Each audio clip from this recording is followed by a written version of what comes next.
In a world overrun by demons from a dimension called Mato, only women can get superpowers from magical peaches so naturally they run the show now. Men? Yeah, not so lucky. Enter Yuuki Wakura, a high schooler with killer domestic skills and a tragic backstory. When demons strike, he gets saved by the badass Captain Kyouka, who turns him into her literal beast mode slave to fight monsters. The twist? The price of this power isn't paid by him. It's her who foots the weird and wild bill. Yuuki Wakura starts this anime as the definition of rock bottom. He's got no confidence, no cool factor, and definitely no friends worth remembering, literally. His bros treat him like the school's unpaid janitor. But hey, props where it's due, the guy's got vacuum-level cleaning skills, while he's busy scrubbing every square inch of the classroom like it's an Olympic event. In stroll the girls fashionably late as always, but you can't really be mad at them because they've got superpowers. Yuuki, meanwhile, is stuck being the self-pitying, button-sewing human doormat, even though he can fix a torn shirt in record time. His friends aren't impressed. In fact, they remind him that sewing won't land him a girlfriend, which hits him harder than an isekai truck. Just when Yuki's spiraling into full existential crisis mode, a creepy fog rolls in and boom, welcome to Mato, a monster-infested alternate dimension. Yuuki, being Yuuki, panics and does what every underprepared anime protagonist would do. Throws a rock. Shockingly, the rock doesn't kill the monster. But just before he's turned into Shukichou, in swoops Kyouka, riding a demon beast like she's in some off-brand Bleach crossover. She slashes through enemies with pro-level coolness and casually saves his life. Dragging him along, she keeps slaying while her Shuki ride bites the dust, leaving her stranded. Thankfully, backup arrives in the form of her elite squad, Himari, Nei, and Shushu. These girls aren't playing around. Himari turns her arm into a literal Gatling gun. Shushu becomes a full-on giant like she's auditioning for Attack on Titan. And Nei scouts like a battlefield pro. Yuki's jaw is on the floor. These girls are out here living the shonen dream while he's still trying to stay upright. After wiping out the monsters, Kyouka decides Yuki might not be completely useless. She proposes a wild plan to give him power using her special ability. But it comes with a catch. Yuki has to lick her finger.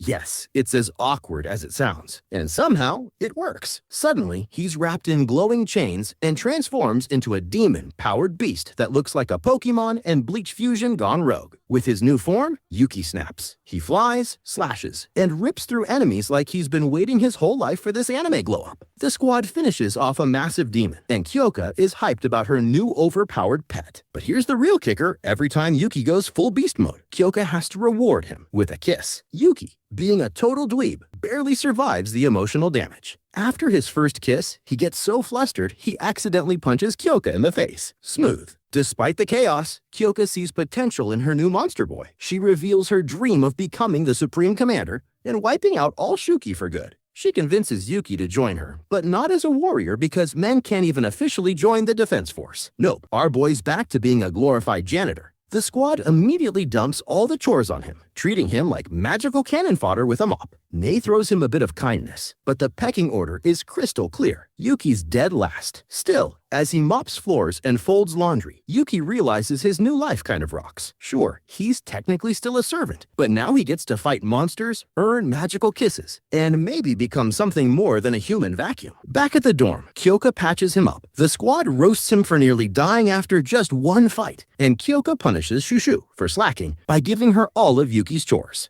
New world. Yuki's mind is blown. It felt like a quick car ride, not a trip across space and time. While he's busy, she ditches him for a moment, probably to let the wow factor hit. Meanwhile, back in the normal world, Nei finds out Kyouka took Yuki through the Amigat passage and freaks out until she remembers. Yep, today's that day. Kyouka brings Yuki to a cemetery and starts unloading some heavy backstory. Years ago, a demon invasion went down, and the worst of the worst was a Shuki. She nicknamed Unihorn, basically Demon Bambi if it's opera, and she tells Yuki to be ready for Revenge Day. Yuki, meanwhile, looks like he's ready to pass out. Trying to lighten the mood, Yuki distracts her with the legendary cafe parfaits like he's offering up peace offerings to a hangry goddess. Kyouka, visibly annoyed but tempted, gives in. They stop at the cafe, and while Kyouka demolishes her parfait like a pro, Yuki thinks about his sister, who encouraged him to be himself, even if himself meant being really good at chores. Their moment is cut short by an emergency call. Trouble back home. Kyouka forces Yuki into demon form again, basically turning him into a flying Uber and off they go. Form of Shuki, forming a giant monster. Plan A?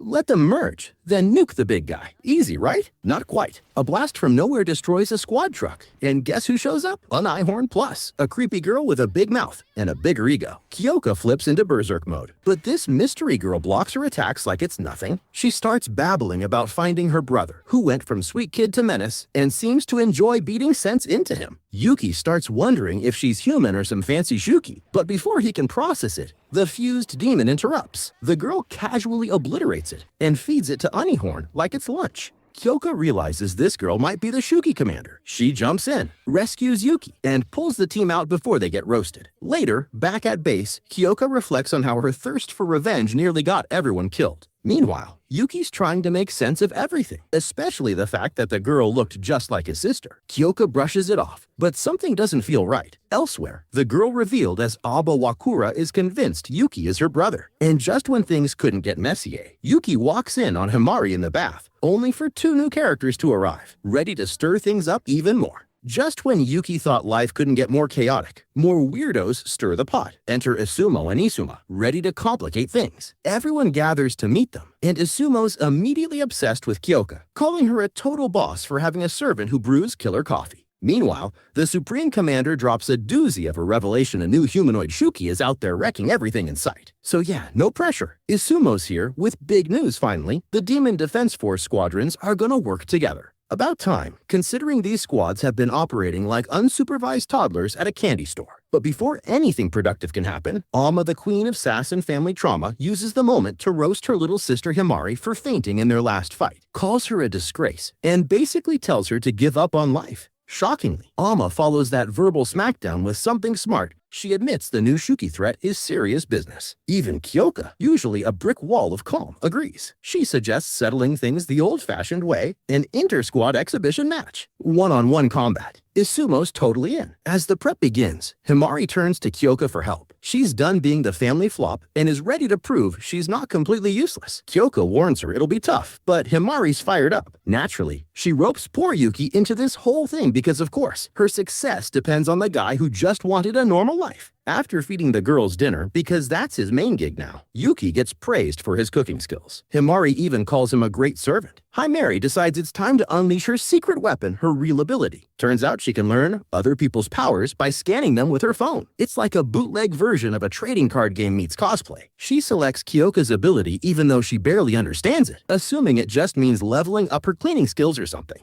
During training, a Shuki shows up with great timing, as always, and Himari forces Yuki to transform. This time, he's not super strong, but he's absurdly fast, zipping around like a squirrel on energy drinks. He punches the Shuki to bits while Himari watches with sparkly eyes, thinking she's actually got a shot against her sister. Of course, Yuki's pretty sure his spine's gonna crack in half any second. Turns out, her power has issues compatibility problems, random side effects. One time, she copied someone's growth power and just got a slightly longer nose. Totally helpful. But Himari's too busy trying to not be the family joke to care. A flashback shows she's always been the underachiever, stuck in a family of overachievers. And now she's out to prove she belongs. Yuki, the ever-reluctant helper, gets dragged into developing a special move. He channels all his power into his legs. The result? Giant thunder thighs and sonic speed dashes. First attempt, epic fail. But hey, at least Himari gives him a pity head pat. Next day, Kyouka checks in and is actually impressed. She reminds Himari to properly use her servant and make her proud because that's totally normal encouragement. With new motivation, Himari grabs Yuki's chain and commands him to go full throttle. Yuki blasts a Shuki with a kick so powerful it disintegrates. Himari's pumped. Yuki's traumatized. The day of the exhibition match arrives, and the crowd's hyped. Alma is ready to crush her little sister's dreams, but Himari's not backing down.